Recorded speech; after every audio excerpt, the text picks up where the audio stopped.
Sur cette parcelle trônaient auparavant des épicéas. Ravagés par les scolites, ces insectes qui dévastent cette essence particulière, ils ont été abattus. Aujourd'hui, il s'agit de replanter sur ce terrain au sol plutôt acide. Le choix s'est rapidement porté sur du pin maritime. Le pin maritime, il sera exploité à plusieurs moments. Donc, dans un premier stade, au stade de éclaircie, donc on va enlever un certain nombre de pins maritimes pour laisser les plus gros, les autres grossir. Et à terme, on peut estimer à 40, 50, voire 60 ans l'exploitation de ces pins.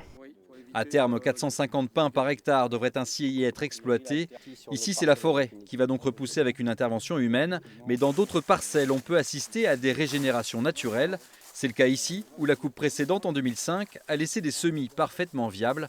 Dans ce bois de feuillus, il a juste fallu encadrer la repousse pour faciliter sa croissance.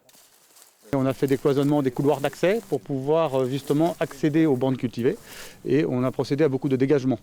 Pour que les chênes puissent être au-dessus des autres, si je peux dire.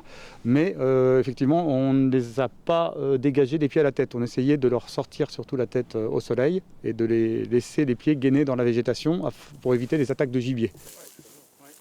Avec 500 hectares de forêt, l'exploitation de Guy de la Fresnaye nécessite une véritable planification entre les arbres à récolter et ceux à replanter. De nouvelles essences sont déjà à l'essai pour s'adapter au changement climatique des futures décennies. Un pari pour la sylviculture de demain.